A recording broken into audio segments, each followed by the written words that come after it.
샬롬, 주님 주신 한 주의 월요일 아침입니다. 이렇게 새벽부터 주의 말씀을 사모하여 이 자리에 나오신 모든 성도님들을 진심으로 환영합니다. 이 시간을 통하여 하나님이 내게 말씀하시고 하루의 삶을 하나님의 코칭을 받으며 열어가는 귀하고 복된 성도님들 되시기를 주님 안에서 소망합니다. 그럼 함께 말씀 산책을 출발하시겠습니다. 오늘 본문 말씀은요. 마태복음 23장 13절에서 24절 말씀입니다. 제가 봉독해 드리겠습니다. 화 있을진저 외식하는 서기관들과 바리새인들이여, 너는 천국 문을 사람들 앞에서 닫고 너희도 들어가지 않고 들어가려 하는 자도 들어가지 못하게 하는도다. 화 있을진저 외식하는 서기관들과 바리새인들이여, 너희는 교인 한 사람을 얻기 위하여 바다와 육지를 두루 다니다가 생기면 너희보다 배나 더 지옥 자식이 되게 하는도다. 화 있을진저 눈먼 인도자여, 너희가 말하되 누구든지 성전으로 맹세하면 아무 일 없거니와 성전에 금으로 맹세하면 지킬지라 하는도다. 어리석은 맹인들이여, 어느 것이 크냐? 그 금이냐? 그 금을 거룩하게 하는 성전이냐?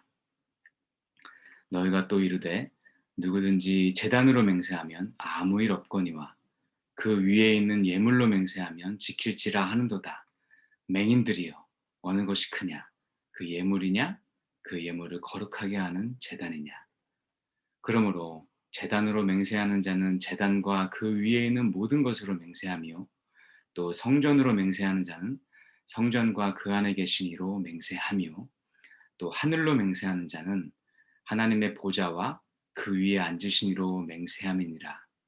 화 있을진저 외식하는 서기관들과 바리새인들이여, 너희가 박하화, 회양과 근체의 11조는 드리되 율법에 더 중한 바 정의와 긍휼과 믿음은 버렸도다. 그러나 이것도 행하고 저것도 버리지 말아야 할지니라. 맹인된 인도자여, 하루살이는 걸러내고 낙타는 삼키는도다. 네, 계속해서 우리는 마태복음 23장을 묵상하고 있습니다. 예수님께서는 공생의 기간을 마무리하시면서 이제 십자가 사역을 감당하시기 위해서 예루살렘에 입성하셨습니다. 그런데 예수님은 예루살렘에 도착하시자마자 마치 작정이라도 한 듯이 위선적이고 부패한 유대 종교 지도자들을 강하게 질타하셨습니다. 성전에서 장사하는 자들을 내쫓으셨고요. 무슨 권위로 성전에서 가르치냐고 묻는 대제사장들에게 세례 요한의 권위를 되물으셔서 꼼짝 못하게 하셨습니다. 또 바리새인들이 세금 문제로 예수님의 발목을 잡으려 하자 가이사의 것은 가이사에게, 하나님의 것은 하나님께 바치라고 해서 그 입을 막으셨죠. 부활이 없다고 하는 사두개인들에게는 성경 말씀을 인용해서 반박하셨습니다. 이쯤 되자 마태복음 22장 46절 말씀처럼 감히 예수님께 묻는 자가 없는 상태가 되었습니다. 그리고 어제 본문 말씀인 23장 시작부터는요, 이제 성전 안에 모인 무리들에게 유대의 종교 지도자들이 얼마나 위선적인지를 공개적으로 비판하기 시작하셨습니다. 어떤 목사님께서는 이러한 예수님의 모습에 대해서 그는 죽임을 당할 수밖에 없는 상황으로 스스로를 몰고 계신다, 마치 죽기로 작정한 분처럼 기존 체제와 충돌하신다 라고 표현하셨습니다. 맞는 말씀입니다. 예수님께서는 예루살렘에 오셔서 부패한 종교 지도자들과 정면으로 부딪히셨습니다. 이러한 예수님의 모습이 저와 여러분에게 조금 어색한 것도 사실입니다. 항상 사랑으로 품어주시고 자비하고 인자하신 예수님께서 마치 저주를 퍼부으시는 것 같은 이런 모습을 우리는 어떻게 받아들여야 할지 쉽지 않습니다. 저는 복음서의 이러한 부분을 보실 때 이것을 예수님의 십자가 사역과 연계해서 보는 것이 큰 도움이 된다는 것을 깨달았습니다. 예수님은 평생을 십자가 사역에 초점을 맞추신 분이셨습니다. 그래서 십자가 사역을 위해서라면 또 그 사역에 방해가 된다면 굉장히 단호한 모습을 보이셨습니다. 예를 들어서 베드로가 예수님께 절대로 예수님 죽으시면 안 됩니다. 라고 했을 때 예수님께서는 사탄아 물러가라 라고 바로 호통을 치셨죠. 이는 베드로가 십자가 사역을 방해하는 언사를 했기 때문이었습니다. 또한 예수님께서는 자신이 누구로부터 어떠한 죽음을 겪게 되실지 이미 다 알고 계셨습니다. 그것은 유대 종교 지도자들이었죠. 그래서 십자가 사역이 완성되기 위해서는 그들과 그저 좋은 관계를 유지하는 게 아니라 강하게 대립각을 세우는 것이 한목적적인 행동이었던 것입니다. 이런 측면에서 본다면 예수께서 왜 이렇게까지 그들을 강하게 질타하셨는지를 조금은 이해할 수 있습니다. 예수님께서는 모든 삶의 행보를 철저하게 십자가 사역에 초점을 맞추고 계셨습니다. 그러나 한 가지 잊지 말아야 할 것은 십자가 사역은 예수께서 질타하셨던 베드로도 또 유대 종교 지도자들도 모두 포함한 온 인류를 구원하기 위한 하나님의 위대한 구원 사역이라는 사실입니다. 그래서 예수님이 화내시는 그 이면에는요, 자신이 십자가를 지심으로써 화를 내시는 그 대상들까지도 구원하시고자 하는 희생적인 사랑이 있음을 함께 기억해야 하겠습니다. 그래야 화가 나신 예수님을 우리가 조금 더 균형 감각 있게 바라볼 수 있다고 생각합니다. 오늘 본문 말씀에서 예수님이 서기관들과 바리새인을 질타하시는 이유는 크게 두 가지입니다. 첫째는 그들이 잘못된 영적 리더였다는 점입니다. 그들이 자신들만 영적으로 바로 서 있지 못할 뿐 아니라 다른 사람들까지 올바른 길로 가지 못하도록 하고 있다고 질타하셨습니다. 13절 말씀을 제가 읽어드리겠습니다. 화 있을진저 외식하는 서기관들과 바리새인들이여, 너희는 천국 문을 사람들 앞에서 닫고 너희도 들어가지 않고 들어가려 하는 자들도 들어가지 못하게 하는도다. 참 무서운 말씀입니다. 예수님은 천국 문이 닫혔다고 말씀합니다. 우리가 천국 가는 것이 신앙의 목적이 되어서는 안 된다는 말을 참 많이 듣죠. 하지만 그것은 너무 구원 문제만 생각하고 정작 그 이후의 성화의 삶에 대해서 관심이 없는 잘못된 세태를 바로잡기 위한 말씀인 거지, 천국 가는 것이 중요하지 않다는 것은 아닙니다. 여전히 천국 가는 것은 정말로 중요한 문제입니다. 그런데 이 바리새인들이 자신만 천국에 못 들어가는 것이 아니라 다른 사람들까지 못 가게 한다면 이보다 무서운 말씀이 또 있겠습니까? 그 이유를 예수님께서는 그들이 외식한다고 말씀하셨습니다. 외식은 예수님께서 참 싫어하신 몇 가지 중 대표적인 것이었습니다. 외식은 쉽게 이야기하면 겉과 속이 다른 신앙인의 모습인 겁니다. 표면적으로는 참 거룩하고 은혜가 넘치는 것 같은데 그 속은 부패하고 탐욕과 미움과 음란한 생각이 가득한 그런 상태인 겁니다. 이 말씀은 오늘을 사는 저희들에게도 도전이 되는 말씀입니다. 저는 예수님의 이 말씀을 통해서 우리 스스로의 신앙도 돌이켜보는 기회로 삼았으면 좋겠습니다. 저와 여러분 모두는 다른 사람들에게 영향을 미치는 자리에 있는 사람들입니다. 교회에서는 교역자로, 또 장로로, 권사로, 집사로, 교사로, 목자로 누군가에게 영적인 본이 되는 자리에 있고요. 직장에서는 크리스찬으로, 부장으로, 과장으로 누구에게 영향을 끼치고 있습니다. 가정에서는 가장으로, 또 믿음의 부모로 자녀들을 양육합니다. 그런데 만약 우리들의 모습을 보고 같은 직장 동료들이 혹은 가족들이 혹은 자녀들이 당신이 믿는 아빠가 믿는 예수님은 전 믿지 않겠어요 라고 한다면 얼마나 슬픈 일이겠습니까? 우리 주변의 사람들은 우리의 거울입니다. 그들이 나를 통해서 선한 영향력을 받지 못하고 있다면 그것은 내 영적 삶에 문제가 있는 겁니다. 대부분의 경우는 겉과 속이 다른 외식하는 우리들의 모습에서 이런 일들이 비롯됩니다. 저도 굉장히 조심하고 있어요. 저희 큰딸과 둘째 딸은 딱 청년부 자매들 나이입니다. 근데 제가 저희 청년 자매들에게 하는 말투와 제 딸에게 하는 말투가 다를 때가 가끔 있더라고요.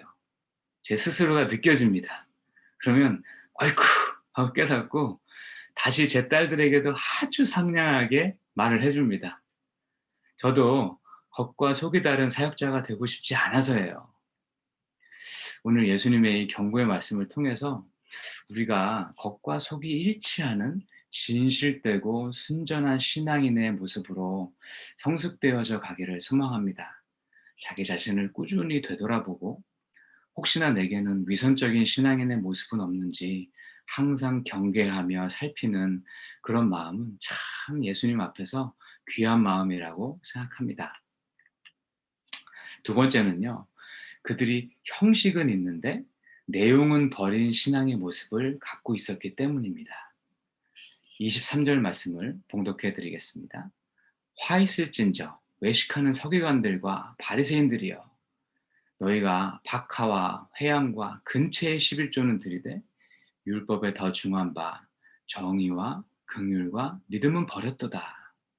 그러나 이것도 행하고 저것도 버리지 말아야 할지니라.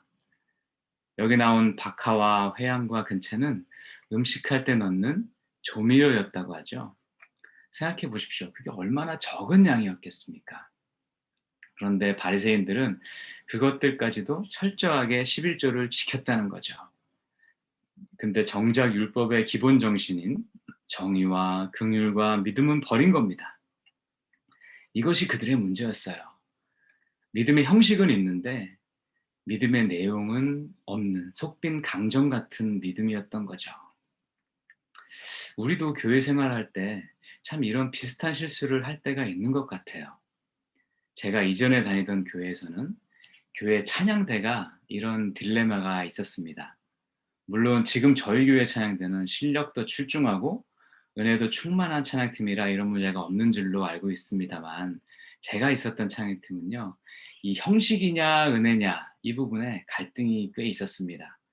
이 음악을 전공하신 지휘자분께서는요. 어떻게든 음악적 완성도를 높이고 싶어 하셨어요. 근데 그 욕심이 좀 도가 넘으니까 찬양대원들이요. 찬양을 하면서 하나도 은혜를 받지 못하는 거예요.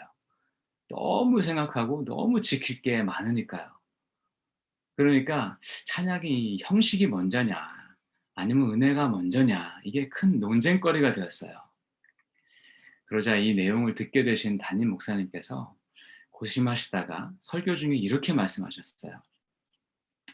저는 찬양대원이 찬양하다가 너무 큰 은혜를 받아서 한 구절도 못 부르고 오른손만 이렇게 들고 눈물만 주르륵 흘리는 그런 모습을 본다면 그 찬양대가 세상에서 가장 아름답고 훌륭한 찬양대라고 생각합니다.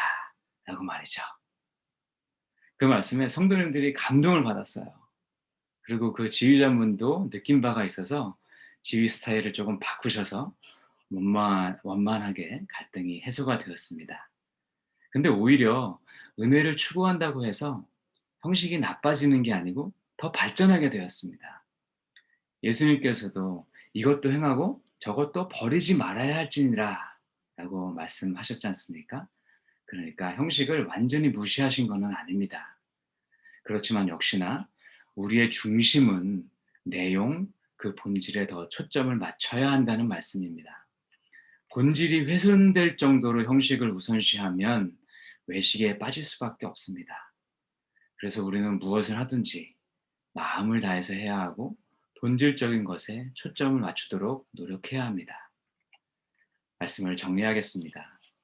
오늘 예수님께서 말씀해 주신 것처럼 외식과 형식주의는 올바른 신앙, 성숙한 신앙으로 가는데 걸림돌이 되는 부분들입니다. 그래서 우리는 정말로 이런 부분들을 경계해야 됩니다. 그런데 우리 마음은 참 부패하기가 쉬워서 조금만 경계를 늦추면 어느새 이런 모습들이 우리 마음과 또 공동체 속에 생겨나게 됩니다. 오늘 말씀을 묵상하시면서 나와 우리 공동체 가운데 겉과 속이 다른 그런 모습은 없는지 다시 한번 살펴보고, 또 지나치게 형식에만 사로잡혀서 본질을 놓치는 그러한 부분은 없는지 되돌아보는 기회가 되면 좋겠습니다. 그렇게 해서 우리가 더욱 순전하고 사랑과 은혜가 넘치는 그러한 나와 가정과 공동체가 되도록 힘써 노력하는 저와 여러분 되시기를 소망합니다. 네, 기도하겠습니다. 은혜로우신 주님, 오늘 저희가 예수님이 바리새인들에게 하셨던 엄중한 경고의 말씀을 통해서 스스로의 모습을 되돌아보기 원합니다.